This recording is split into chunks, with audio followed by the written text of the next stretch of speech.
بینەرانی بەڕێز لە ڕاوێ ڕۆژ لە ستێر تیڤۆم کاتەوە هەموو کاتێکتان باش وەکو ئێوەش دەزانن ئەمڕۆ مانگێک تێپەڕ دەبێ بەسەر کارەساتی بوومەلەرزەکەی باشوور و ڕۆژهەڵاتی کوردستاندا. هەڵبەتە لەو ماوەدا بوومەلەرزەکان کۆتاییان نەهات، بەردەوام لەرینەوە بوومەلەرزەی دیکە هەبوون بە گوێرەی هەندێک سەرچاوی باوەڕپێکراو تا ئێستا زیاتر لە 270 جاری دیکە بوومەلەرزە لەو شوێنانەی داوەتەوە. ئەوەش جێی گومانە کە بۆچی بۆ شێوازە بوومەلەرزە لەو ناوچانە دەداتەوە. دوایینیشیان دوێنێ ئەوارە بووە کە دیسان ئەو ناوچانی ڕۆژهەڵات و باشووری کوردستانی گرتووەتەوە لە نێوان ئەو ناوەندی بوومەلەرزەکەش نێوان ئەزگەڵە و دەربەندیخانی باشووری کوردستان و ڕۆژهەڵاتی کوردستان بووە نزیکەی 5.5 پلە بە پێوەری ڕێکتەر بووە. زەرەروزیانی گیانی نەبووە، بەڵام زەرەروزیانی مادی لە هەردوو بەشی کوردستان هەبووە. مەخابن دەیان هەزار کەس تا ئێستاش وێڕای ئەوەی کە مانگێک تێپەڕیەوە بە تایبەتی لە ڕۆژهەڵاتی کوردستان لەم سەرما و سۆڵە و بەفر و بارانەدا لە بارودۆخێکی دژواردا دەژین. هێشتا زۆربیان لەژێر چادردان. ڕژێمی ئێرانیش جیاکاری دەکات لە نێوان ئەو کەسانەی کە کۆمەکیان پێدەدرێ. هەڵبەتە و کۆمەکانش زۆربیان لەلایەن خەڵکی ڕۆژهەڵاتی کوردستان و ئێرانەوە کۆکراونەتەوە گەیەندراونەتە ئەوێ. دەژوترێت ئەم بوومەلەرزانە کە دەکەون سروشتی نین، بەڵکو جۆرێکە لە شەڕ بە تایبەتی لە نێوان ئێران و وڵاتە یەکگرتووەکانی ئەمریکا و لە ڕێگەی پرۆژەی هارپەوە و بەڵام ئەمە تا ئێستا پشتڕاز نەکراوەتەوە، تەنها دەنگۆیە، بەڵام لێکچوونێک هەیە لە نێوان بوومەلەرزەکان و پرۆژەی هار کە پێشتر لە شوێنانی دیکە تاقی کراوەتەوە. هەڵبەتە لەسەر ئەم ژارانە گفتوگۆ لەگەڵ دوو میوانی بەڕێز دەکەین کە لێرە لە ستۆدیۆ لەگەڵمان دامیوان ئەوانیش بەڕێز جوامێر مارابی ئەندامی کۆنگرەی نەتەوەی کوردستان، هەروەها بەڕێز ئارگەش ئارین چاودێری سیاسی. سەرەتا بە ناوی ئێوەشەوە زۆر بە خێراتتان دەکەین. بەخێر بن بۆ بەرنامەی ڕاوێ ڕۆژ. کاک جوامێر لە بەڕێستەوە دەست پێ بکەم. مانگێک تێپەڕیوە، وەزارەتی بێهداشتی ئێران دوایین ئاماری 570 کەس وابزانم ڕاگەیاندووە، بەڵام پێشتر هەڵبەتە بۆ نمونە ئاژانسی فراد بڵاوی کردوێتەوە زیاتر لە 1000 کەس ژیانیان لەدەستداوە، نزیکەی 15,000 کەس بریندارن، ژمارەیەکی زۆر خانوبەرە وێران بووە. بارودۆخیش تا ئێستا وەکو بە گوێرەی پێویست نەبووە کە بچن بەهانای ئەم خەڵکەوە. بەڕێزت وەکو پەیوەندیت لەگەڵ ئەو ناوچانەدا هەیە، لە نزیکەوە بە دوواداچوونت کردووە، بارودۆخەکە چۆن نەبینی؟ سەرەتا زۆر سپاس بۆ بانگهێشتنکردنتان. من دەتوانم بڵێم ئەوەی کە ڕووی داوە تۆی شەڕوە کە باست کرد ممکنە شتێک بەناو ئەوەی کە دەڵن هارپۆوانەیە، من لەسەر ناتوانم زۆر قسەکەم، بەڵام ئەوەی کە هەیە ئەگەر دەسەڵاتێک کە بەڕاستی هەست بە بەرپرسیارەتی کە لە ئاست گەلەکەی خۆی لە ئاست خەڵکەکەی خۆیدا، من پێم وایە دەبێت لە پرۆژە و بەرنامەی ساڵانەی خۆیدا چە لە حازی بوجێ چە لە حازی بەڕێوەبردننی وڵاتەوە دەبێت حتمما ئەمانەی پێشبینی کردبێت و ئەوەی لە بەرچاو بێت لە ئەگەری ڕوودانی ئەم شتانە دەبێت لە ئەسرعی وەخت لە زووترین کاتە بچۆ بەهانای ئەو خەڵکەوە. بەڵام ئەوەی کە بینراوە بەداخەوە جمهوری ئیسلامی وەکو هەموو بوارەکانی دیکە بایەخێکی ئەو تۆیش بەمە نەدا. زۆر جار هەندێک کەس خەریکن تەوجیه بۆ ئەمە دێنەوە کە گوایە ئاستی کارەساتەکە زۆر بووە، ئەو ناوچانە دوورە دەست بوون، جادەی بۆ نەچووە، جا هەمووی ئەمانەیش ڕاستەخۆم مەسئولیەتەکە متەوەجی کۆماری ئیسلامیەکە. دیسان هەروان تاوانبارن بۆچی نەیان کرد؟ بێگومان بۆچی هەتا ئێستا ئەو ناوچانە کە بە زۆری خەڵکێکی یەکجار زۆری تێدا دەژین، هەتا ئێستا ئەو خەڵکە گرفتیان هەبێ بۆ ڕێگەوبان، گرفتیان هەبێ بۆ ئاو، بۆ بەرق، بۆ ئەوانە. بۆیە ئێمە لە دیمەنەکانە دەیبینین شوێنی وا هەیە بە تایبەت ناوچە یارسان نشینەکان ئەوەی کە دەبینێ بەداخەوە، یعنی ئێمە دەیبینین هەر لە هاتنە سەرکاری جمهوری ئیسلامیەوە تۆ ئەحساسەکەی بە بەرنامە بە پرۆژێک ویستێنە کە ئەم خەڵکە بە جۆرێک لە جۆرەکان بێزار ببن، ناوچەکانی خۆیان بەجێ بێڵن و ئەمە بە جۆرێک لە جۆرەکان بە ڕاگواسنی ئەو خەڵکەیە. ئێستا بوومەلەرزەیەش بە فرسەتێکی باش دەزانێت ئەو پرۆژەی بە تەواوەتی بگەێنێتە ئەنجام. ڕێک وایە جاو ئیسام گەڕەمەوە سەرۆکە خەڵکە دەڵێن یان جمهوری ئیسلامی هەروای پێڕاگا، من پێم ئەمە تەوجیهێنانێکە. بۆچی لە منتەقەی سەلاسی باوەجانی 12 گەریلا کە لەوێ هەیە دەیان هەلیکۆپتەر هەڵەسێنێ دەچێ پەیان دەکا یان ئاوا دەکە، بەڵام ئەی خێرە ناتوانێت بچێ بەهانای ئەو خەڵکەوە ئەو خەڵکە لێ قەومەوە بۆچی جادە دەبات تا سەر لووتکەی شاهۆ دەیبات تا شاخشکێن دەیبات سەر و کێوانە هەمووی ئەمانە بە ئامانجێکی نظامی و کارە ناکە بەڵام ئەوەی کە تێتە سەر بواری خزمەتگوزاری جمهوری ئیسلامی کەمترین بایەخی پێدەدا هەمیشە بایەخ بەو بوارانادا کە بە جۆرێک لە جۆرەکان دەسەڵاتەکەی خۆی تەزمین کات دەسەڵاتەکەی خۆی گارانتیکە ئەوەی کە ئێمە بینیمان لە جریانی ڕوودانی ئەم بوومەلەرزە کە ڕوویدا شتێکی تازە و دڵخۆشکرد کە هەبوو ئەویش بەهاناچوونی خەڵکەکە بوو لەلایەن خودی خەڵکەوە من پێم وایە لەمینا لەم ڕووداوە کە ڕوویدا سەرڕای تاڵی ڕووداوەکە قوربانی لێکەوتنەکانی ئێستا ئاوارەبوونی خەڵکە بەشێکی زۆری هەتاسش لەژێر چادرا دەژین لە وەزعێکی خراپە دەژین بەڵام من پێم وایە نەوعێک تەمرینی خۆ بەڕێوەبردن بوو بەدەر لە دەسەڵاتی جمهوری ئیسلامی ئەو خەڵکە تەمرینێک و بۆ خۆ بەڕێوەبردن ئەمە شتێکی تازە بوو شتێکی تازە و من پێم وایە دەبێتە سەکوێک دەبێتە پێگەیەک بۆ حرکاتێکی ترکەیتر خەڵک بە دیارڕژیمەوە ناوەسن بۆ خۆیان ئەگەر شتێبێ خۆیان دەچن چارەسەری شتەکە دەکەن خۆیان پلان و بەنامەیان بۆی هەبێ بەڵام لەو بواریشە سەرڕای ئەوەی کە بە لێشا و بە وەفور زۆر یارمەتی چوو بۆ خەڵکەکە کە زۆر دڵخۆشکەر بوو بەڵام لەو بوارەیشتا ئەمە مقەسەر خەڵکە نییە ئەمە تۆ تەمرینەکەی لە پرۆسێکە لە پرۆسێک ئەمە دەبێت و کامەڵیەکەی وەکو پرۆسێکی دیالکتیکی ئەوژێ تەحوڵیا ئەو گۆڕانکاریەکەتی تۆ دەگەی بە شتێکی باش من پێم وایە بناغێکی باشێن بنیادنا سەرڕای ئەوەی کە نەوعێک بێسەرەوبەرەی هەبوو لە بردن بۆ شتەکانە لە گەیاندنی بە شتەکانە نەوعی بێسەرەوبەرەی هەبوو بەڵام زۆر دڵخۆشکەر بوو ئەوەی کە کرا خەڵکەکە کردیان بە خەڵکەکە کردیان لە زۆر شوێن ئێمە بینیومانە کە جمهوری ئیسلامی بۆ خۆی بەتایبەت سوپای پاسداران ئاستەنگی دروستە کرد بۆەوەی کە ئەو یارمەتیانە کە خەڵکوەکەنە بگا بە دەستی خەڵکەکە ئێمە دەبینین نەگات بە دەستی خەڵکە ئێستا بۆ نمونە لە سێڕای ورودی بە سەر پێڵزەهاوە سیلویەکی گەورە هەیە پڕێ لە ئازۆقا پڕێ لە وەسایل ئەوە سپای پاسان دەستی بەسەرگرتووە سپای پاسان دەستی بەسەرگرتووە و ئەوە بەسەر ئینە ئەو کەس دەهین ئەو کەسانە ئەو لایەنە کە خۆی پێخۆشەدابەشیەکە شێکی تر کە لێرە هەیە وتیان جمهوری ئیسلامی کانێکس ئەوەی کە خۆیان پێدان کارەڤان کە دێنێرە بۆ خەڵکە لێ قەومەوەکە بەڵام بەداخەوە بینیشمان لەوێ حتا لەوێش خەریکە جیاکاریەکە ڕایگەاندووە سەرەتا ئەولەویەت بەو بنەماڵانەیە کە سەر بە بەسیج و سەر بە سپای پاسداران ئەمە لە کاتێک تۆ دەبێ چاو لە هین ئاستی کارەساتەکەی دەبزانی کێ زەرمەندی یەکەمە نیازمەندە بەو ئەولەویەتەکانی نیازمەندیەکانی خەڵکە بێت بەڵام دیسان لەوێشە ئەولەویەتی ئەوەی کێ سەر بەخۆیەتی بۆیە تۆ کۆی هەموو ئەمانە کە چاوی لەکەی تاوانبار یەکەم جمهوری ئیسلامی باش کاک جوامێر سپاس دەکەم کاگارگە ژارین من نەمەوێت هەندێک لەسەر ئەو دەنگۆیانە قسە بکەین لەسەرەوەی کە گوای ئەمە بوومەلەرزەیەکی سروشتی نییە پرۆژەی هارپە شەڕێکە لە نێوان ئەمریکا و ڕژێمی کۆماری ئیسلامی ئێرانە ئەو تونێلانەی لەژێر ڕۆژەڵاتی کوردستاندا لەو چیا و دۆڵانە لێدراون سیستەمی موشکی لەوێن ینی جۆرێک لەم شتانە هەیە بەڕێزە دەگەر هەندێک باسی ئەوە بکە ئێمانە تا چەندە لە ئەم بوومەلەرزەیە و دەرکەوتەکانی یا دەراویشتەکانی لەگەڵ هارپدا یەک دەگرنەوە سەرەتا لێرەوە سەری ڕێز وڕەوانش دادەنوێنم بۆ هەموو ئەو بنەماڵیانەی کە قوربانی ئەم بوومەلەرزە و کارەساتە بوون کە 21 مانگی گەڵارێزانی ڕابردوو ڕوویدا و بوو بەهۆی گیان لە دەستدانی وەکو دەنگۆ ئەکرێ 579 کەس و بەدایان 1000 کەس بریندار بوون زامنار بوونەوە هێستا کەش لە ڕەوش و بارودۆخێکی زۆر نەباشدا ژیان دەکەن سەرڕایەوەی کە وەرزی سەرما و سۆڵ هەیە لە ڕۆژهەڵاتی کوردستاندا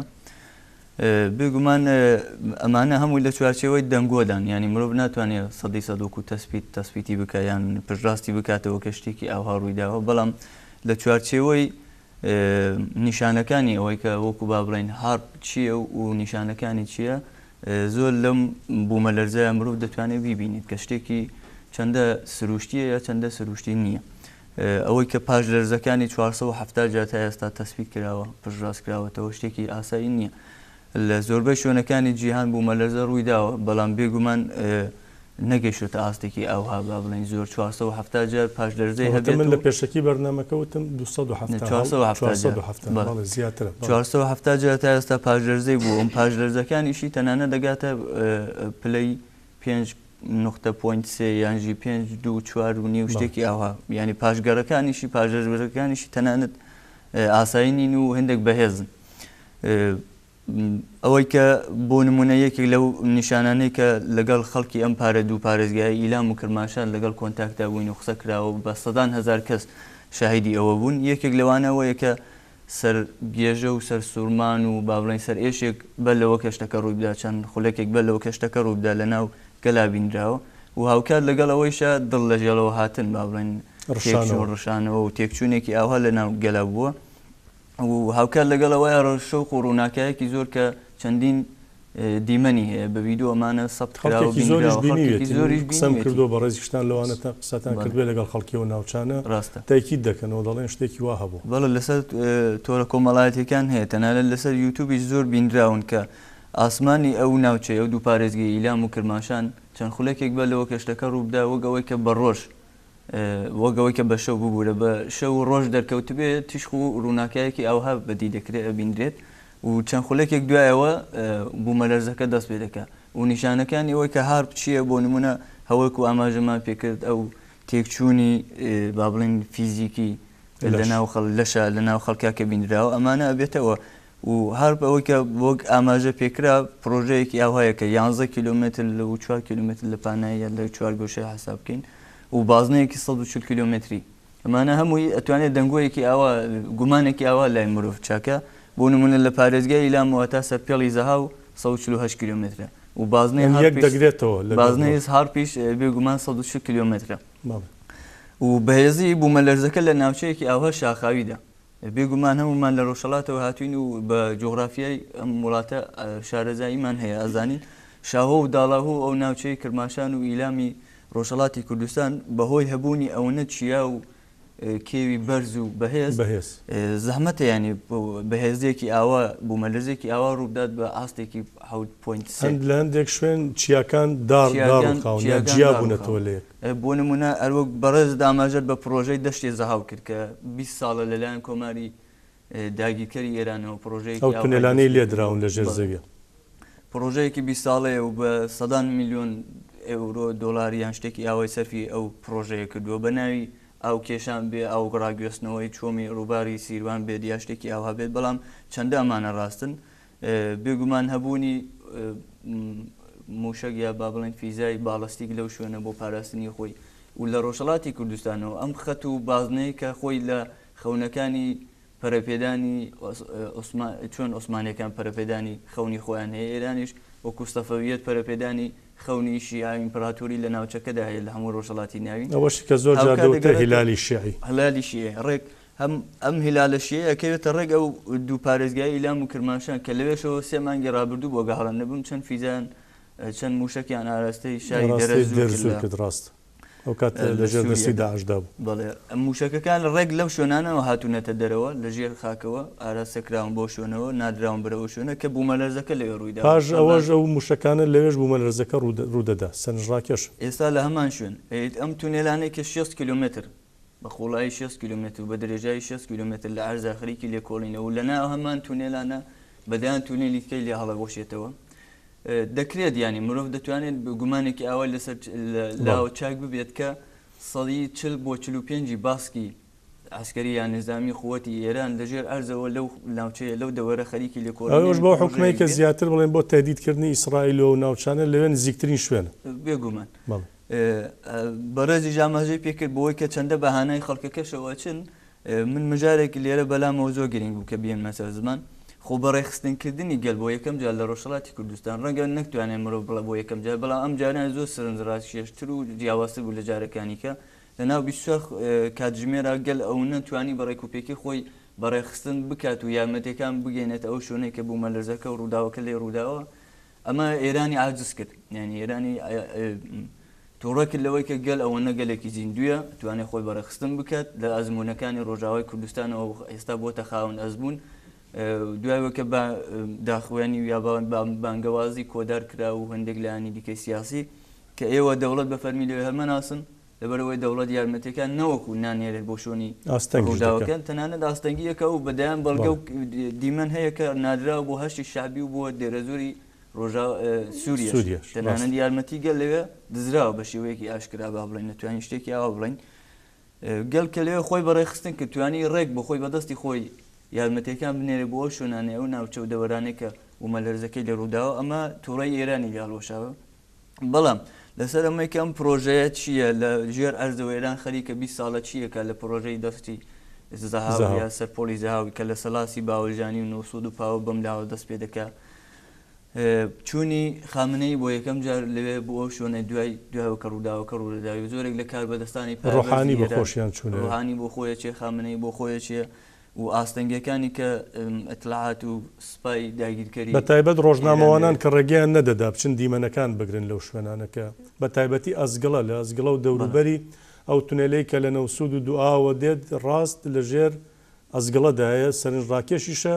ناوەندی بوومەلەرزەکە ئەزگڵە بووە بڵێ ناوەندەکە ئەو شوێنە بووە کە ئاستەنگی چاکرێکتە ئێستاشی لەگەڵدا بێت کە گەل بتوانن بچن بۆ ئەوێ یان وەکو بەڕێزە ئاماژت پێکرەوەی کە ڕۆژنامەوان یا کەسانێکی سەربەخۆ بەتایبەت ڕۆژنامەوانە بیانیەکان هەر ڕێگەیان پێنەدا بتوانن بچن لەوێ لێکۆڵینەوەیەکی ڕێکوپێک بکەن بە سانسۆر بزانن چەندە هەژماری قوربانیانی لێکەوتێتەوە باشە دێمەوە لای بەڕێزت کاک جوامێر بودجێ ئێران وابزانم تەسویب کراوە لایحەی بودجەوەی کە پێی دەوترێ سەرنجڕاکێشە بودجەی هێزە نێزامیەکان و سوپا زۆر بەرز بووەتەوە لە کاتێکدا دەبوو لە بودجەدا بەشێکی باش لە بودجە بۆ ناوچە کارە ساتبارەکان تەرخان بکرێ سەرەتا من لە ڕاستای قسەکانی هەواڵ ئارگەش لە تاییدی قسەکانیەوە کە شتێ بڵم ئەوەی کە هەواڵ ئارگەش دێڵێ ڕاستە کۆمەڵێ پرۆژەی گوماناوی هەیە لەو ناوچانە کە بوومەلەرزەکە ڕووی داوە ئەڵبەتە لە بیرمان نەچێت لە ژاوەڕۆژێ لە پاڵنگانەوە تا دێتەوە کامیارانەوەوان بۆچێ دەڵێن پرۆژەی گوماناوی لەبەر ئەوەی کە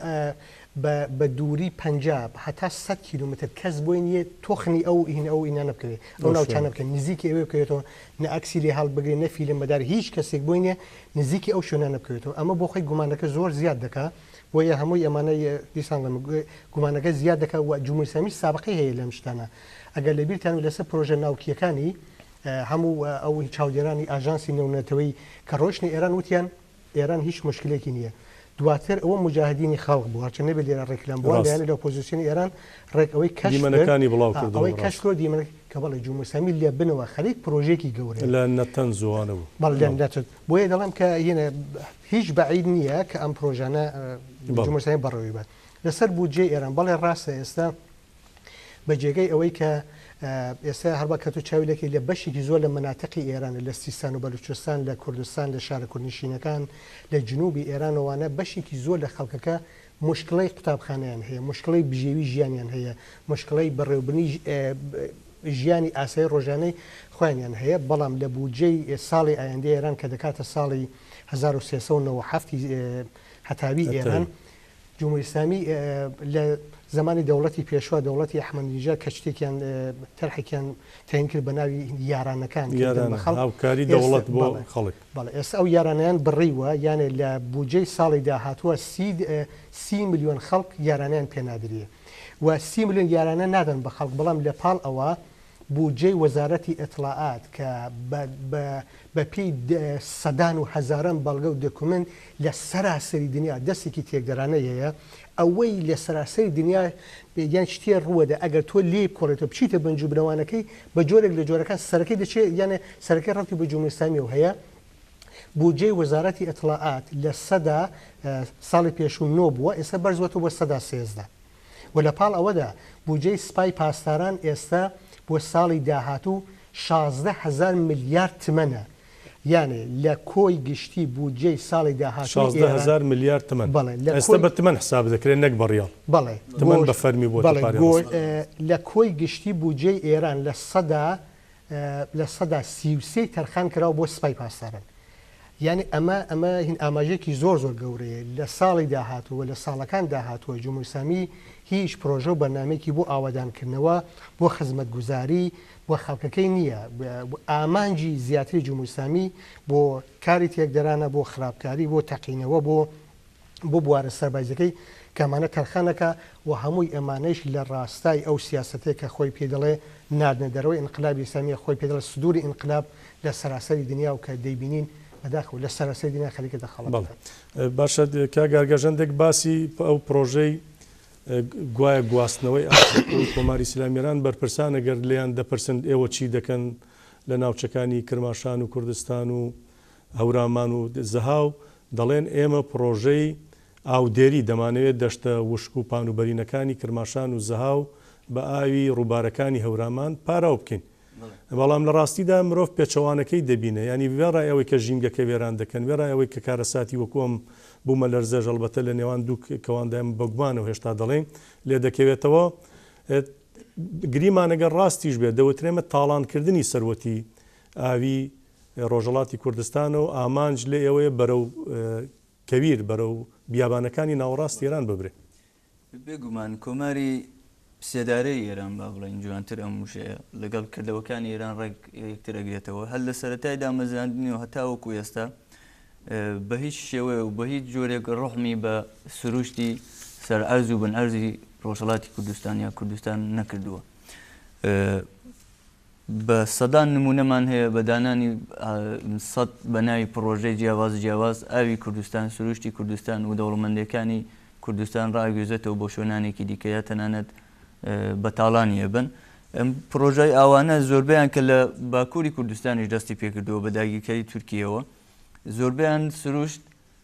شوێنی ئاسەواری مێژووی و شوێنە پیرۆزەکانی کوردەواری یەخەنە ژێر ئاوەوە و لە ژێر ئەوە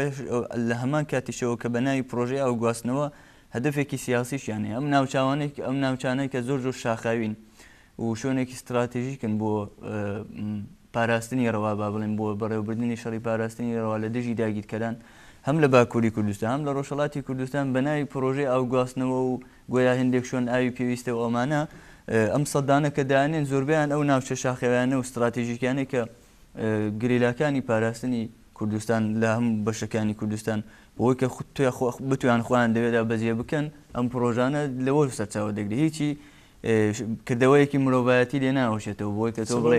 ئاکامێکی کە لە هەورامان لەسەر ڕووبارەکانی ژاوەرە و گاوەرە و سیروان دروست دەکرێن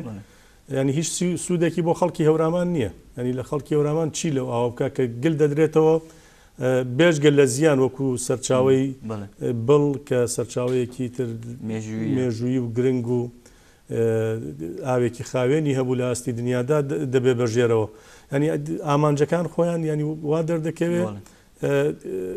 بە شێوازێک لە شێوازەکان وێرانکردنی ژینگە و بە تاڵانبردننی هەمان کە سەرچاو ئاویەکان بێت هەروەکو بەرز ئاماژت پێکرد نەوەکو خزمەتی گەل ناکە بە پێچەوانەوە دوژمنایەتی گەلەکە تۆ سیر کە هەموو ئەو گوندانەی کە چۆڵ کران هەموو گوندانەی کە تاڵان کران شوێنی استراتێژی بوون لە باکووری کوردستان ئەم پرۆژەی کە ساڵانی ڕابردوو بەڕێوەچوو بە دایان هەزار کەس مەجبور بوون وارگە و شوێنی ژیانی خۆیان بەجێ بهێڵن ئەمڕۆ لە ڕۆژهەڵاتی کوردستان کۆماری سێدارەی ئێران هەمان سیاست هەمان تاکتیک بەرەوە دەبات و ئەم شوێنانەی کە ئەم پرۆژەیە کە ئێوە ئاماژەتان پێکرد لە سە هەفتە بۆ شێستی دانیشتوەکانی پەیڕەوی ئاینی پیرۆزی یارەسانن ینی کینەیەکی بە درێژای مێژوو لەگەڵ ئەو گەلەیە هەیە بە تایبەتی نەوەکو هەر ئەو گەلە بە تایبەت لەو ناوچانە ئەو دوو پارێزگایە بەڵام هەر هەمووی ڕۆژهەڵاتی کوردستان ئەمە ئەو دوو پارێزگا تەرکیزی زیاتریان لەسەر دوو بەرابەر ئەو چەسەندرێنەوە دوو بەرابەر ئەکەونە ژێر زەخت و ئەشکەنجە و بۆ نمونە حەقارەت و دوورخستنەوە لە ئەوەی کە وەکو بازنەیەکی گشتی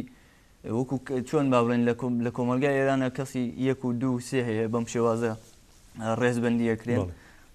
شتێکی ئەوە هەیە و ئەوەی کەم گەلە لەوێ پەیڕەوی ئاینی پیرۆزی یارەسانە ئەمەش خۆی بوادێکی دیکەی سیاسی هەیە کە ئێران چەندە و لە چ بوارێکەوە ئەوێ نزیکایەتی لەگەڵوام کەەوە چەندە بتوان ئەمانە بکێشێ بەرەو داخوازەکانی خۆی ئەوەی کە گەل لەوێ تا ئاستێکی زۆر ملکەچی داخوازەکانی کۆماری ئەلبەتەمە بەو مانایە نییە بۆ نمونە سوننەکان و شیعەکانی کرماشان پارێزراون لە دەستدرێژی و هێرش و زەختەکان بەڵام ئەمان زیاتریان لەسەر باش کاک جوامر وابزانام دەدویست کۆمنتە دەبێت لەسەر مەسلەی و تاڵانبردننی ئاو بە خۆشتان خەڵکی کامیارانن ئەو تونێلەش لا ئێوە لە پاڵنگان نزیکە یەکێک لە تونێلەکان بەڵێ هە لەسەر قسانە ئەو تونێلانە کەیسە منتەقەی زەها و ئیلام و ئەوان لێدراوە دیسان ئەمە هەڵە گەڕێتەوە یان بەرپرسیارەکەی دەکەوێت ئەسۆی کۆماری ئیسلامی هەتا ئێستا خەڵکەکە لەو ناوچە نازن ئەم تونەلانە بۆ چییە؟ یان کە تۆ دەپرسی پرسیار دەکەی دەڵێن کە گوایە ئەم ئاوانە دەیگوازنەوە بۆ ئاهواز دەیگوازنەوە بۆ ئاهواز بەڵام لە کاتێکە هیچ کەسی بیانە دەخێ نازانە ئەمانە هەمووی دەنگۆیە تۆ نازانی بەڕاستی ئەم ڕژیمە لەوێ خەریکی چییە؟ سەبارەت بە تێکدانی ژینگەی کوردستان شڵوە هەروەکە هەواڵ ئاگەش هەمەژێ پێکرد جمهوری ئیسلامی زۆر بە بەرنامە ئێوێ دیموگرافیایی بە ناوچەکە تێک بدا ژینگەی کوردستان وێران کە ئێمە دەبینین ساڵانە لە شاهۆ و لە کۆساڵان و لە منتەقەی هەورامان و لە هەمووی ئەوانە یەک ئاگاهانە و بە بەرنامە دارستانەکان ئاگرێدا کێوەکان لە وەرگەکان ئاگرێدا بەڵێ بە تایبەتی لە مەریوان وای لێ هاتبوو هەموو ڕۆژ و شەوێک ئەو خەڵکە خەریکی سەرقاڵی کوژاندنەوەی ئاگرەکان و کە ڕژەمی ئیسلامی ئێران خۆی ئاگرەکەی دەکردەوە و تەشەنەی پێدا جا سنجڕاکێشی ئەوەیە ئێستا کە لە هەموو شارەکانە کۆڕ و کۆمەڵی ژینکە پارێز دروست بوون لە کاتی ئاگرکەوتنەکانە کاتێک کە خەڵکە دەچن ئاگرەکە بکوژێنە ئاگەن لە ژینگە بێ ئاستەنگیان بۆ درستەکەن بۆ نمونێمە بینیمانە لە کام ناوچە بوو لە منتەقەی شاهۆ یەکوێ بوو تا 24 ساعت نیانەش خەڵکەکە بڕۆن ئینەکە یان ژینگە پارێزگەم بڕۆن ئاگرەکە بکوژێنەوە هەتا تاو ناوچەکە بە تەواوەتی سووتە ئەمانە هەمووی سیاسەتێکی بە بەرنامەی بۆ وێرە چونکە جمهوری ئیسلامی بۆچی واکە لە بۆرەی کە جمهوری ئیسلامی هەتا ئێستا هیچ پێگەیەکی لە ڕۆژهەڵاتی کوردستانە نەیتوانێت بەدەستبێنی هیچ مەشروعەتێکی لە ڕۆژهەڵاتی کوردستانە بەدەست نێنەوە هەمیشە وەکو وڵاتێکی داگیرکراو بەرچەکەداری خەڵکیش لە دوای بوومە لەرزەکەەوەی نیشان ڕێکوی هەمیشه وەکو وڵاتێکی داگیرکراو چاو لەو ناوچەکەەوە دەزانێت ڕۆژە لە ڕۆژان دەبێ بڕوە چە باشترە کە پێشەوە کە خۆی بڕوە هەموو شتێک وێران بکە بەڵێ باشە کاگەرگەش بەڕێزت چۆن دەیبینی کۆماری ئیسلامی ئێران بەم سیاستانە دەتوانێت ئامانجی خۆی لە ڕۆژهەڵاتی کوردستان پێکەوە لە 79 زاینیەوە هاتوۆتە سەر دەسەڵات تا ئێستا لە بوومەلەرزەکە بۆی دەرکەوت کە گەلی بۆ سەرکوت ناکرێت لەمەوە بە دوا پێ دوایە ڕژێمی ئیسلامیێران وێڕای ئەوەش احتیمالی زۆری ژێ بکەوێتە ژێرگوشاری دیکە لە ناوچەکە گۆڕانکاری نوێ بەڕێوەن کە ئامانجی سەرەکیش لە داهاتوودا ئێران دەبێت بتوانێت بەم شێوازە کار بکە بڵێ کۆماری سێدارەی ئێران هەروەگە پێشتری ژاماژەمان پێکرد ئەم ناوەلی ئەوەشێتەوە سێدارەش کەمە کۆماری تاڵانکرد داگیرکرد هەر لە سەرەتای دامەزانی هەروەک پێشتر ئاماژەمان پێکرد بە سیاسەتی نەکۆڵیکردن خڕکردن ئەشکەنجە گرتن دەستدرێژی بۆ سەر هەموو ئەو گەلانەی کە مافی ڕەوای خۆیان ویستووە و هەروە بێتەوە بە لە سێدارەدان تا ئێستا لەسەر پێ خۆی ڕاگرتووە بەڵام چەندە سەرکەوتووە لە ڕۆژهەڵاتی کوردستان بێگومان سەر نەکەوتووە هەروەکو ئێوە ئاماژەتان پێکرد سەرهەڵدان ئاسا سەرهەڵدان ئاسا ئەوەی کە گەل لە ڕۆژهەڵاتی کوردستان لە هەموو شارەکانەوە تەنانەت لە دەرەوەی ڕۆژهەڵاتیش با بڵێن هەموو گەلانی ئێران سەرهەڵدان ئاسا بە هەڵمەتی یارمەتیدان بۆ دوو پارێزگای ئیلام و کرماشا هەوڵیاندا هەموو ئاستەنگی و کەند و کۆسپەکانی کۆماری ئیسلامی ئێران لەسەر ڕێلابن و خۆیان بەدەستی خۆیان یارمەتیەکان بگەێن ئەو شوێنانە ئەمە شتێکی زۆر گرنگ بوو و هەروە بێتەوە تووڕەیەکی ئاشکرای ئێرانی لی هەڵوەشایەوە کەیتر لە هێندێک شوێن لە جیاتی بچێت یارمەتی ئەم خەڵکە بدات وەکو خۆی خۆی بەناو دەوڵەتێکەکە لەوێ لە جیاتی یارمەتی خەڵک تەنانەت هێرشی کردە سەر زۆر کەسێک لە و شەر لەسەر کانێک شتاک بوون یەکێک لە هاوڵاتیان ژیانی لەدەستدا لەسەرەوەی کە لەسەر دابش بوونێ باشە تو ئەزانی بە هەزاران کەس باسی 15,000 کەسەکرێ لەوگە کەسانێک کە ژیانیان بریندار بوون زامدار بوون وار و شوێن و ماڵەکانیان بەسەریان داڕوخاوە تۆ لە جیاتی بچی بەهانایەوانەوە یارمەتیان بدەیت تۆ خەریکی سیاست و پێوانەکانی چەندە بتوانی داگیرکەری خۆت بەڕێوەبەری دەوێت گەلێکی زۆرن دانیشتوانی ئەو ناوچانە بە خۆیان دەڵێن ئەمە دیعایەک نییە یا بانگەشەیەک نییە ئێمە بە دژی جمهوری ئیسلامی بکەین ینی دیمەنەکان ڕوون کاک جوامێر تەوەری سەرەکی بەرنامەکەمان ئەمە بوو بەڵام ئێمە نیو کاتژمێر کاتمانەیە نیو کاتژمێرەکەش بەرەو کۆتایی دەچێت ئەگەر شتێکت لە کۆتایی ما بێ چڕی بکەیتەوە لەسەر ئەم بژارەت بۆ ئەچینە ستراسبۆرگ ڕاستەوخۆ من کورد لێرە لە خزمەت هەستکەم لێرە داوا لە خەڵکەکەم ئەو خەڵکە لێ قەوماوە هەتا سەشت پێویستیان بە یارمەتیە مشکڵت جێگە و ڕێگەیان هەیە یان چاوەڕێی جمهوری ئیسلامی نەکەن هەروەکو چۆن پێشە دەستیان داوەتی پێشێ هەتا هەر بەردەوام بن بە تایبەت من لێرە ناو چەند گوندێرم کە یارساننشینن بە تایبەتی پێویستیان بە یارمەتیە گوندەکانی سێوانەی سیتەپان گاڕیە دارلار چەم ئیمام حەسەن خێڵ ئەلکە ڕەشە شاکر چەم دالار چەم ژاڵان تەلەسن ئەم گوندانە لەو گوندانن کە مشکلەی ڕێگوبانیان هەیە شتەکان زۆر بە ئەستا دەڕوا بۆیان ناگاتەوەن داوا لە خەڵکەم کە زیاتر تەوجێ ئەی خەڵکی کوردانی ئەوروپا تاراوگە ئەوان چی بکەن کوردانی ئەوروپا کوردێکی زۆر لێرەیە هەڵبەتە یەک دوو هەڵمەتیش کراش تیش کۆکراوەتەوە ناڵێن نەکراوە بەڵام بۆی بەردەوام بێت چونکە کارەساتەکە زۆر گەورەی و ڕژێمیش خۆی ناداتە ژێرباری کارەساتەکە وڵا خۆشببختانە کوردانی تاراوگەیش با ئیمانمان نەچێ کوردانی تاراوگەیش بەڕاستی زۆر باش بوون هەڵمەتێ باشیان وان هەتا ئێستەیش ئەو پرۆسی کۆکردنەوەی یارمەتی و بەهانە چوونوان هەتا ئێستەی شەر بەردەوامە و تەنێ داواکاریەکە ئەوەیە منەوەی نابێ بیبرن ئەبێ دیسان بەردەوام بی لەسەر ئەم کۆمەک و هاوکاریانە و تەمرین زیاتر کەین بۆ داهاتوو خۆمان بەڕێوە بەرین یا وای لە بەرچاو کە جمهوری ئیسلامی وجودی نییە وڵاتی خۆمانەوە دەبێ خۆمان چۆن بەڕێوەبرین ئەبێ ئاوا چاو باشگەشت دواو تێ بەڕێزت من لێرەوە دەمێ بە گەلی ڕۆژهەڵاتی کوردستان و هەروەها هەموو گەلانی ئێران ڕابگەێنم کە کۆماری داگیرکەری ئێران کۆماری ئاخوندیەت یا باڵێ مەلاکانی داگیرکەری ئێران کە هەتا گۆشت و ئێسکان دسپۆتیک و دژی دموکراسی و هەموو شێوە ژیانێکی کە بۆنی لە مافی مرۆڤ و دموکراسیەت گەیشتون هاتە ئاستێک هەم لە ناوخۆیەوە هەم لە دەرەوەی وڵات بەرەڕووی شکستێکی سیاسی و دیپلۆماسی بوونەتەوە هەم لە بازنەی ڕۆژهەڵاتی ناوینە هەم لە ناونەتەوەیدا هەم لە ناوخۆیانە تووشی قەیرانێکی سیاسی و ئالۆزەیەکی گشتیدان داوا لەگەلی ڕۆژهەڵاتی کوردستانەکەم هەروەکو پێشتر بۆ ئەم بوو مەلەرزەیە خۆیان بە شێوازێکی سەرهەڵداناسا و بەڕێخستن کراوی خۆیان بەڕێخستن کە جارێکی چێژبەهانای ئەم گەلەوە بچن و لە هەمان کاتە ڕۆژاوای کوردستان بنێنە پێش خۆمان چەندە ئەو گەلەتوانی خۆی بەڕێخستن بک و سەرهەڵدانێک و شۆڕشێکی ئاوها بەهێز پێک بێنێت و خۆی لە هەموو دنیادا بناسێنێت ڕۆژهەڵاتی کوردستانیش بێگومان ئەم ڕۆژانەی لە پێشە بێ خۆی حاضر بکە بۆ شۆڕشێکی بەرفرەی جەماوەری ترس و دڵە ڕاوکە بێ لە دڵی گەلان و گەنجان بچێتە دەرەوە بە تایبەت گەنجانی ڕۆژهەڵاتی کوردستان سپای پاسدارانی تەرۆریستی ئێران و ئیتلاعات فقط ماسک و شێوازێکی ئەوان هەیە کە دایانهەوێت داگیرکاری بەڕێوە ببن بەڵام گەل تا ئێستا نەیتوانیوە کۆماری ئیسلامی تا ئێستا نەیتوانیوە گەلی ڕۆژهەڵاتی کوردستان بە تایبەتی بە چۆکدا بێنێت و گەل خاوەن ئیرادەیە خاوەن تێکۆشانە و لە دۆزی خۆی لە دیرۆکی خۆی ناسنامەی خۆی خاوەن دەدەکەێت باشە بەڕێز ئارگەش ئارین چاودێری سیاسی جوامێر مارابی ئەندامی کۆنگرێنتەوەی کوردستان کەنەکە زۆر سپاسان دەکەم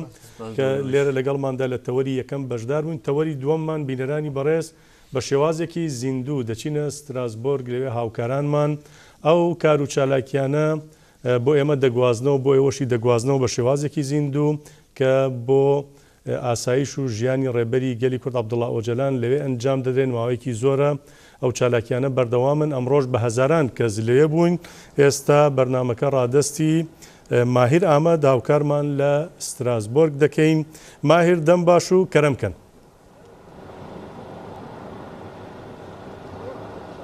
دەم باشم برین سپاس دکم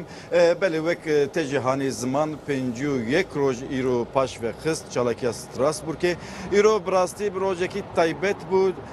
بەێوی چالێکی نەوسە چالێکێکی ئاسەیە شەرتون مەرجن ئاوارتێدا و چالێکی بەردەوام دکە سەرسی بێ دوخواستن پۆلیسین فرانسایی لێ دەرێ هەنێک تەنگاسی دەرخن هەنێک پرۆڤۆکاسیۆن دەرخن لە بلێ بەرخوادانە کوردستانیان لێ دەرێ ئەنجام گرت و پۆلیسین فرانسای خو پاش وێکشاند ملت gelek tevî çalakî serdanevî çalakiyê dike hem saziyên Kurd li vê derin hem şexsiyetê Kurd li vê derin ji çar parçe Kurdistanê li vê derê jî xwe girtin jinên Kurd li vê derê bûn ciwanên Kurd li vê derê bûn wek awam ji parçe başûr başûra mezin başûra piçûk rojava û rojhilatî li vê derê bûn civî çalakî da qadavî çalakî da cî xwe girtin mezî dixwaz em vê çalakvana ra nûnerên saziyana ra bi şexsiyeta ra bi ji we re bernamekê çêkin mêvanê me hene ez dixwazim wana bidim وەرە ناسکردن برێز ئۆسمان ئیسماعیل مەرحەبا خێراتی ئەکادمی سیاسیە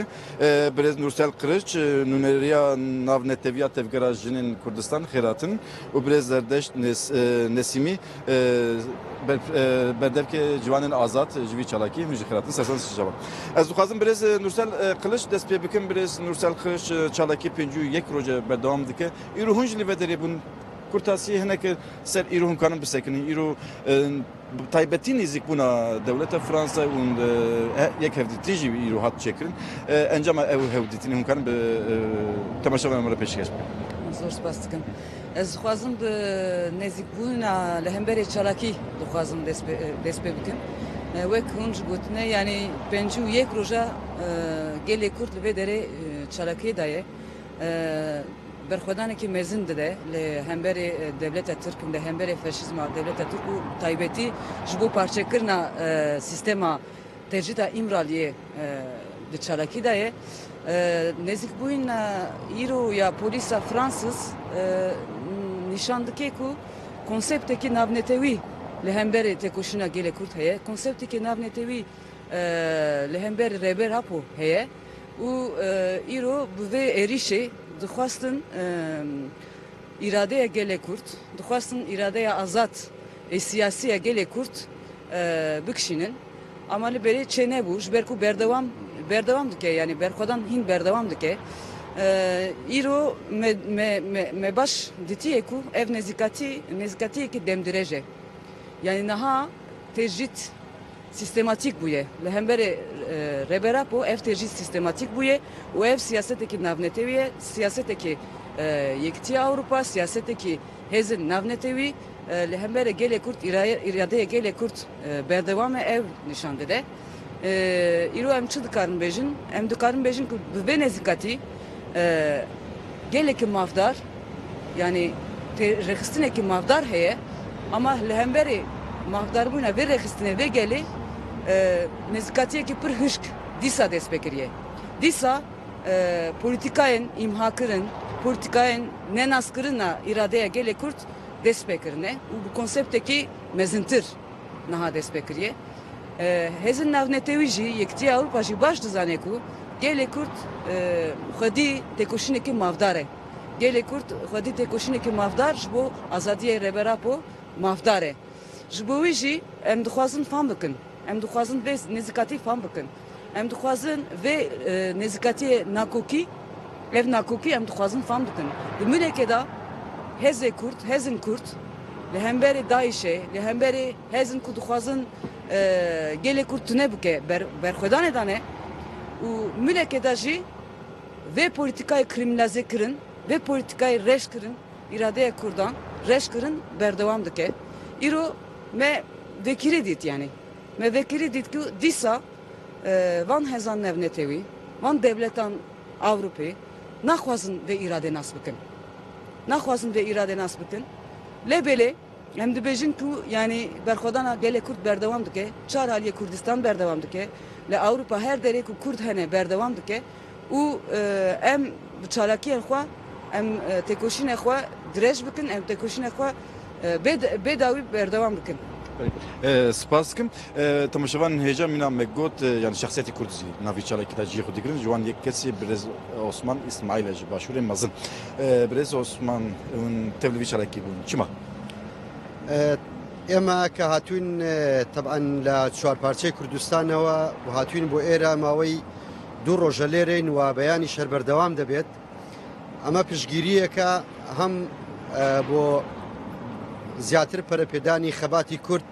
بە شێوەیەکی ئاشتیانە لە دەرەوەی وڵات و هەم بۆ ئەوەی کەوا نوێنەرانی ئەوروپا لێرە لە بەردەم ئەم دەم و دەستگانە کە ئێمە کۆبووینەتەوە پیشانیان بدەین کە خەباتی کورد خەباتێکی ڕەوایە و پێویستە ئاگاداریان لە ڕۆژی کورد هەبێت و زیاتر ئێمە مەبەستمان ئەوە بوو کەوا بە هەر شێوەیەک بێت بە شێوەیەکی زۆر ئاشتیانە فشارێک دروست بکرێت لەسەر دام و دەستگاکانی یەکێتی ئەوروپا لەسەر ڕۆژی بەڕێزۆجەلان کە بتوانن کەوا فشارێک لەسەر تورکیا دروست بکەن بۆ ئەوەی ڕۆژی بەڕێزۆجەلان لە حاڵەتێکی زۆر نادیارەوە زۆر خراپەوە والێ بکەن کەوا بکارێت لەگەڵ دەرەوە پەیوەندی خۆی هەر هەبێت و ئەگەر زیاتریش یعنی لەسەر بەردەوام بن و ئێمە مەبەستمان زیاتر ئازادکردنی بەڕێزۆجەلانە چونکە بەڕاستی ئەو تەنها شخصێک نییە کە لەوێ لە بەندیخانەدا بێ بەڵکو ئایدۆلۆژیەت و فەلسفەی بەڕێزۆجەلان ئێستا بۆتە هەوێنێک بۆ ڕۆژهەڵاتی ناوین کە ببێتە بۆ بەدیهێنانی ئاشتی لە ڕۆژهەڵاتی ناوین و بەڵکو لە هەموو ئەوروپاش و بمە بە زۆر بەڕاستیش پێمان وتن کەوا هەر فەلسفەی ئەو بوو کە توانیان بەرگەی لەگەڵ پێشمەرگە و لە باشووری کوردستان کە توانیان ڕێگە بە داعش بگرن کە گەورەترین و پیسترین و وحشیترین هێزی ئەم سەردەمەیە ڕێکخراوی ئەم سەردەمەیە کەوا نەک خەتەریات و هەڕەشەی هەیە بۆ سەر ڕۆژهەڵاتی ناوین بەڵکو بۆ سەر ئەوروپاش ئێمە داوای ئێمە ئەمەیەکەوە ئەوان فشار بکەنە سەر تورکیا و بە شێوەیەک کە ئەردۆگان بێنە قەناعەت لەسەر ئەو ملهوڕەی کەوا لە چەند ساڵی ڕابردوودا بە یارمەتیدانی داعش و بە دەستێوەردانی ناو گەلانی ناو وڵاتانی وەکو سووریا و عێراق کێشەیەکی زۆری چێ کردووە ئەو کێشانە لەبەر مەسلحەتی گەلی ڕۆژهەڵاتی ناوین نییە بەڵکو بۆ تەنها بە مەسلحەتی شخصی خۆی و بنەماڵەکەی و ئەو کەسانەی کە لە دەوروبەرن ئێمە کە لێرەین وەک لە نوێنەری هەر چوار پارچەی کوردستان و نوێنەرانی گەلانی ڕۆژهەڵاتی ناوین جگە لە کوردستانیانیش بۆیە لێرن کەوا پشتیوانی خۆمان زۆر زۆر زۆر دووپات بکەینەوە بۆ ئازادکردنی بەڕێزۆ جەلان سپاس dikim ez ê dîsa werim pirsa xwe civab bipirsim ez xwazim bi ciwanê azad re devam bikim bi rastî pêncî û yek roje temaşevan hêja ciwanê azad vî qadê bernedan hemû êşê vî qadê girtin ser xwe û navî berxwedanê de cîwan wisa taybet hebû ciwanên azad vî çalakî çawa din nirxîne yani beriya her tiştê em karin vêna pir rehet bêjin ku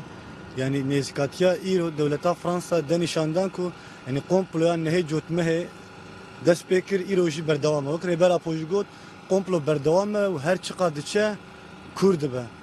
me îro me evê na ji nêzîkatiya wanekê rastî me pir rehet derxist ji ber ku wisa bi dijmintî hatin êriş kirin yani çadireke koneke lê tehemûla wan ji wê konê rêştine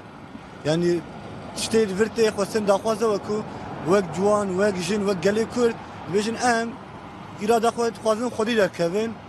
û weke win dibêjin heke win qaşo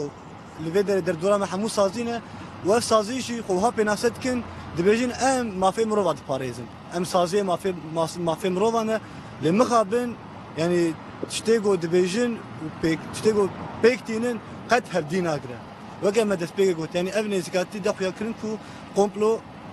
berdewam yani çawa dibe ku tê êrişî konekê bike konekê wisa aştî xwaz ciyê xwe de rûniştine pirskirêk tune bê xirejir bê deng tenê çiya hatine vê derê duruşmeyê em azadiya rêberê xwe dixwazin em azadiya îradê xwe dixwazin bi hezara însan her têne vê derê ber sîpîtî ber vê derê tu pirskirêk derneketiye rastî em fêm nakin yani ev nêzîkatî çima wiha bû em jî wek ciwan rast em pêncî û yek roj li vê derê ne pêwîst be min pêncî û yek sala dî jî em ê li vê derê bin ber ku em dizanin em wek ciwan em deyndarê rêbera pone em zanin berî derketina rêbera po em tune bûn yani tu dengê me tune bû kesî me net hesiband kesî me nesa şûna tiştekî ser wî esasî em jî pêncî û yek roj li vê derê ne her alî de em kar û xebatê xwe dimeşînin ji bo ku em karibin dengê xwe hê bilindtir hê zêdetir bigîjin heta îmralî bigîjin her derê ku ev qaşo saziyên mafê mirovan jî fêm bikin tiştê got em dixwazin dengê rêberê xwe bibîzin em dibêjin rêbera po îrada me bi milyona kes dibêje îrada me tê aliyekî de wê Nêçîrvan Barzanî pêşwaziyeke balkêş pêşwaziyeke mezin tê pêşwazî bike tê aliyê dî jî yek kesekî ku milyona gotiye îrada min e ev 18 sal 19 sal dibê cehennemê de tê bêdeng bimîne ev jî nebese her çiqa diçe tecîda ser rêbera po kûr dibe dil hemberî wê jî bêdeng bimîne ev ne samimiyetiya wan bê samimiyeta wan dexuya kirin me weke me destpêkê jî got me fêm kir ku rastî gotinê wan hemû valan e pûçin yani gotinê wan û pêkatê wan hevdî nagirin eke win mafê mirova diparêzin pêwîst e wa sîpîtî li vê derê ye kare biçe rêbera pore hevdîtinekê pêk bîne yani ne zehmet e berê jî kiribû lê îro vî tiştî nake weke me goyanî ev jî bêsamimiyetiya wanekê dirûtiya wan dexuya kirin spas dikim birêz qeç ez dixwazim ji we bipirsim na bêsamiyetiya wan got birêz zerdeşt dirûtiya wan li ortaya alê din de ji rojhilata navîn de taybetî pir dewletin niha endamê Konseya Ewropanın bi gelê Kurd re ketin nav îtifaqekî şerê gelê Daeş re bi hev re koalisyonekî çêkirine ev paradoksun çawa din rixîne Yani مرو کاره وسا بنرخینه ev şereki ideolojik ev şereki ku paradigmayı ku tevgera azadiye Kurdistan ser esas konfederalizma demokratik ser esas danastina statüeş bu Kurdistan statüeş bu gele Kurdan nas nakın yani ev şere ideolojik ev jbovan tehdit eke jbo hegemonya ku duxwazin xortir bikin li herema roşilata navin tehdit eki mezine jbo em dikarin ev binirxinin mileke da gele Kurd hezen Kurd yani yeku berxwedan didin roşilata vin taybeti Rojava taybeti Başûrê Kurdistan taybeti Çeyên Kurdistanê da wek hezekî tenê şer dibînin wek muhatabekî politik wek muhatabekî siyasî nabînin ji bo wî jî ev paradoksekê ser berjewendiyên siyasiyê devletin ku endamên Konseya Avrupa ne berjewendiyên siyasiyê Amerika'ya u devlet edine yani yeku peşengtiye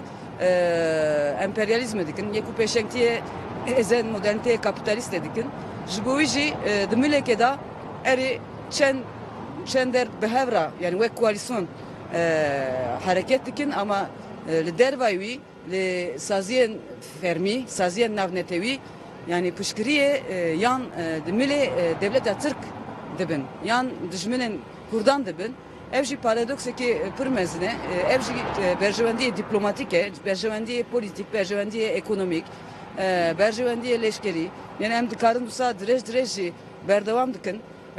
mesele çi ye mesele naxwazin statüye ji bo Kurdan were kabul bikin yani em dikarin bêjin dîsa jî dixwazin li gorê xwe dizayn li ser axa me çêbikin axa Kurdistanê her derê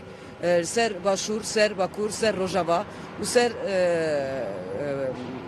Roşilat jî dixwazin dîzaynekî nû ava bikin û niha jî ji gor berjewendiya xwe ji gorê berjewendiya xwe û niha jî em vê plansazî dibînin yani em vê plan baş dibînin ji ber ku wek hûn dişopinin jî wek ragandinê me ragandinê Kurd jî baş dişopinê jî her derê niha hevdîtinên trafîkê diplomasî pir mezin heye bu navê devleta Fransa bu navê devletên Arab bu navê devleta Amerika jî li ser axa me ser Kurdistan li ser coğrafya roşilata navîn yani trafîkekî diplomasîk pir mezin heye û dixwazin li gorê xwe peywendî yan peymane berê yani peymane sed sala wekî sayspîko dixwazin nûjen bikin serme dixwazin nûjen bikin û ev tê çi mane parçakirine dîsa Kurdistan parçakirine dîsa gelê Kurd û nenaskirina îradeya wan nenaskirina statüya wan ji bo wî jî wisa berdewam dikin ama di milekê din da jî di milê dîplomatik di milê gel di milê berxwedana leşkerî jî ev têkoşîn berdewam dike her milê da jî ev têkoşîn berdewam dike ji ber ku ev statü mafeke ji bo gelê Kurd ev statü mafeke ji bo siyaseta Kurd û ji bo wî jî gelê Kurd û siyasetmedarên Kurd û tevayê têkoşîna azadiya Kurdistan vê mafê diparêze ji bo vê mafê jî berxwedaniya xwe jî berdewam dike wisa heta ku encamekê ji bo gelê Kurd heta ku tê jî ter ser serokatî ser reberapo bi dawî bibe ev têkoşîn ev berxwedan jî berdewam dike ev nezîkatî îro tê mane ku ev terjît zêdetir bûye ji ber ku wek zerdeş jî got yani penc hevdîtin bi spîtî hebû penc hevdîtin şunda tu bersiv nehat cara dawî 2012 tê bîra herkesî piştî greva birçîbûnê pencî du roj spîtî daxuyanî dabû gotûbû em biçin îmrarî îro vê bersiv jî nehat bêdengbûyînekê pir giran heye bêdengbûyînê mirinê heye em naxwazin vê kabul bikin em jî kabul nakin ji bo wî jî ev gel mavdar e ev hêzin azadiyê mavdarin ku nûçeyê jî reberapo bigirin ji ber ku reberapo îro ne tenê reberê gelê Kurd aynı wextê da xwedî fikrekî xwedî felsefeyekî xwedî sistemekî alternatîv ji bo tevayî roşilata navîn û xwedî değerin ji bo mirovatiye gelê mirovatiye digre ji bo wî dibêjin ku ev çalakî îro wisa belkî bi êrîş derbas bû ama bike da civanê xwe bike da jinê xwe bike da gelê Kurd wan çalakiyan ji bo rêberapo berdewam bikin. Spas dikim wextan me zêde nemaye Birêz Osman Nece û pirs ji we jî bipirsim. Na alîkî da dewletên em bêjin şerqî dewletên Ewropayî li Kurdistanê li rojilata navîn bi Kurdara dijî Daişê şer dikin û alîkî da taybetî ji bo Birêz Öcalan bêdengiya wan jî yan ji dirûtiya wan heye. Hûn yek şexsiyetekî Kurd û viya çawa dinirxînin. Yan jî Birêz Öcalan ji bo we tê çi manê? ئەوەی ڕاستی بێت دەوڵەتانی ئەوروپا ئێمە دەبێ ئەومان لە بیر نەچێت یعنی ئەوان لەسەر مەسلحەتی نەتەوەیی خۆیان ئیش دەکەن لەسەر مەسلحەتی وڵاتی خۆیان ئیش دەکەن بۆ ئەوان دەوڵەتی تورکیا دەوڵەتێکی استراتیجیە کە دەوێت لەوێ شوڵی لەگەڵ بکەن و لە هەمان کاتدا ئێمە وەکو کورد ڕاستە ماوەیەکی زۆرە لە ماوەی سێ ساڵی ڕابردوودا بە هەموو شێوەیەک لە دژی داعش جەنگاوین و هەموو ئەوەی کە ئەوان نەیانتوانیوە لەوێ لە بلژی تیرۆر بیکەن ئێمە بە هەموو شێوەیەک هاریکار بووینە و خۆشمان پاراستووە بگرە وڵاتانی ئەوروپاشمان هەر پاراستووە بەڵام ئەبی ئێمە زۆر باشەوە لە بیر بکەین کە ئەوان هەتا ئێستا ڕژێمی نەتەوەیی یاخو ڕژێمی دەوڵەتپەرستی لە نێوان ئەم وڵاتانەدا هەرماوە و بە شێوەیەک کە تورکیا مەسلحەتی ئەوان لەگەڵ تورکیا زۆر بە گەورەتر دەزان وەک لەگەر لەسەر مافی مرۆڤ و ئەوان بە شێوەیەک ئیش دەکەن کە زیاتر ئەیانەوێت تورکیا وەکو خۆی بمێنێتەوە ڕاستە لەوانەیە کۆمەڵک کێشان هەبێت لەگەڵ ئەردۆگان و ئەو ڕژێمێک کە ئەردۆگان دروستی کردووە لە ماوەی چەند ساڵی ڕابردوودا بەڵام لە هەمان کاتیشدا لە دوسێ ساڵی ڕابردوو ئەردۆگان کۆمەڵە کارتی بەکارهێنا لەوانەیەکەوە کارتی پەنابەری ئەگەر بێت و ئەمەری بە وڵاتانی ئەوروپا یارمەتی تورکیانەدەن ئەوە دەرگا دەکاتەوە و پەنابەرێکی زۆر ڕوو لە ئەوروپا دەکات ئەمە هەمووی ئەوەی کردووە کە مەسلحەت گەورەتر بێ لە مافەنەتەوەیەکان مافی مرۆڤ ئەوە زیاتر من لەو بارەیە لێکی ئەدەمەوە هەرچە ئەمڕۆکەوە چوین ئەوانمان بینی وەکو نوێنەری با بڵین ئەنجومەنی یەکێتی ئەوروپا ئێمە زۆر بە جوانی ئەومان بۆ ڕوونکردنەوە کە ئێمە نەتەوەیەکی ئاشتی خوازین نەتەوەیەکی نەک لە کوردستان و نەک لە ڕۆژهەڵاتی ناوین بگرە لە ئەوروپاش خەبات دەکەین بۆ خەباتێکی زۆر هێمنانە پیشان دەدەین و زۆر بەڕوونیش پێمان ڕاگەیاندن کە ئەو فەلسەفەیە کە بەڕێز عەبدوڵڵا ئۆجەلان لە ڕۆژهەڵاتی ناوین ئێستاز بە شێوەیەک کەوتۆتە سەر پێ و ڕۆژئاوایەکی لە دروست بووە ئەو ڕۆژئاوایی کە بۆتە نەواتێک بۆتە هەوێنێک بۆ دروستکردنی دیموکراسیەتێک ئەو دیموکراسیەتی کە هەموو نەتەوەکان ئیتر بەکەمە نەتەوەیی بە زۆری نەتەوەیی ئەتوانن زۆر سوودی لێ ببینن بۆ ئەوەی کە بتوان بە ئاشتی لە ڕۆژهەڵاتی ناوین هەمویان بژین بەڵام ڕژێمی نەتەوە پەرستی کە ئێستاش لە لای تورکەکان زۆر باوە زۆر عنسورن زۆر ڕەگەز پەرستن نایانەوێت ئەوە چێ بکرێت هەموو قووەتی خۆیان بەکاردەهێنن هەموو دیپلۆماسیەتی خۆیان بەکاردەهێنن هەموو لۆبی خۆیان بەکاردەهێنن بۆ ئەوەی کە ئەوان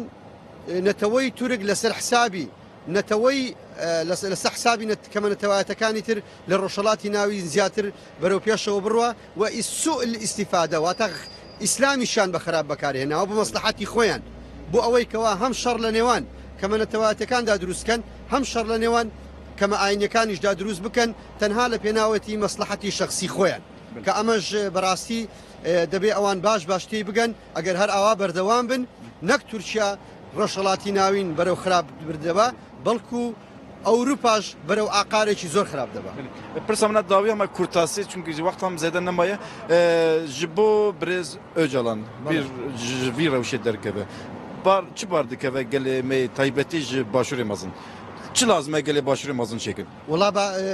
باشووری ئەمە هەموو براین یعنی کورد هەمووی برایە ئیتر لە هەر چوار پارچەی کوردستان و بگرە لە هەموو کوردانی دەرەوەی وڵاتیش ئەوانەی کە لە باشووریشن ئێمە پێویستە یەک بین ئێمە پێویستە هاوڕابین بەرامبەر بە ئەو ڕەوشەناڕەوایی کە بە بەڕێز ئۆجەلان ئەنجام دەدرێ ئەمە چەند ڕۆژێکە تقریبان 5 ساڵی ڕێکە کوردان لێرە لە بەردەم ئەم دام و دەستگایانە لێرە بە بەردەوامی نێلسن ماندێلا 3 ساڵ هاتن لێرە لە بەردەمی ئێرە بەرامبەر ئەو دام و دەستگایانەی ئەوروپا توانیان لێرە ئیدارە بکەن کوردان 5 ساڵی ڕێکە ئێران بەرنەداوە 52 ڕۆژە ئێران ئاوادان کردوتەوە دوسێ ڕۆژە هەزاران کەس هاتۆتە ڕووی لە ئێرە کردووە کەواتە ئێمەی باشووری ژەمەش کوردین ئێمە هاوخوێنین ئێمە هاوخەباتین پێویستە بە هەموو شێوەیەک ئێمە پشگیری خۆمان دەربڕین بۆ ئەوەی کە فشار لەسەر بەڕێز ئۆجەلان کەم بکرێتەوە و دەبێ ئازاد بکرێت بەبێ ئازادی ئۆجەلان باوەڕ نەک ڕۆژهڵاتی ناوین هیچ کوردێک لەو حەقە خۆش نابێت کە ئەوەی بە ئەو نەحەقێ و ئەو نامافی مرۆڤی کە بەرامبەر بەڕێز ئۆجەلان ئەنجام درراوە. سپاس کردم بەێژ عوسمان بەێ زەدە وەختم نەمە گوتنەوەی داوی یانجی بانگەوەی داوی زەدەش دەست پێ بکەم يعني از کوتاهی کارم وی بێژم ئیرۆ مەدید و ڕاستی دەولەتێن داگیرکرد هەمبەری ڕێبەرا بۆ تێک چوون بەرکوژ ڕێبەرا بۆ تترسن ینی مەشێکەوها میتینگێکەکەەوە چالکێکەوەژی تحملاوان لێتنە بەرکوژ ڕێبەرا بۆ ترسن بەرکو ئەمزانن ڕێبەرا بۆ پرۆژێوی هەنە ڕێبەرا بۆ بویە شەوق بویە ڕۆناهیش هەموو ڕۆژداتان ئەڤینە ئەمژی وەک تەبگەرا جوانەدەت ئەم دەبێژێن برحەی دەلالا برحەی چیاگەران و بجۆشە حملا سەریهلدا پێویستە هەر جوانێکی کورد دۆرا ڕێبەرا بۆ ببە ئاگر یەک و نێزیکی ڕێبەرا بۆ بە ئەمی بشەوتێنن بلە هەموو کەس بایسان بە دۆستی دژمنیشی بلە باشداندن ئەم وەک ڕێخستنا جوانین ئازاد ئەم ئیرۆشوندا ژیانێکە بێ ڕێبەرا پۆرخوا حەرام دکن خوا قادەخەت دکن ئەم تەجریدی قبول ناکن بەس نەتەجرید هەیە ئەم ڕێبەرا پۆ ئازاد نەکن ئەم جێ خۆڕونانن سەروی ئەساسی ئەم دەبێژن بلە هەر جوانێکی کورد لە ڕێبەر ئاپۆ خودی دەرکەوە لە ڕوومەتا خۆ شەرەفاخوا خودی دەرکەوە سپاسکەم برێز قلچ گوتنە داوی تەنە 30 سانیە بمەێت ئەم بانگا gelê xwe dikin ku vê çalakiyê xwedî derkevin hîn dû rêjê me em berdewam dikin û zaten çalakiyên ji bo rêbera û berdewam dikin gerek tevayî jinên Kurd gelê Kurd werin û xort tevlî bibin. Spas. Spas dikim belê temaşevanên hêjam hatin giştin paşê de bernama xwe birêz Osman İsmail birêz Nurser Qiliç û birêz Zerdeşt Nesîmî çalakiya Strasburgê nirxandin rola birêz Abdullah Öcalan nirxandin em hatin dawiya bernama xwe heya bernamekî din bimînin xweşî da êvar baş şev baş.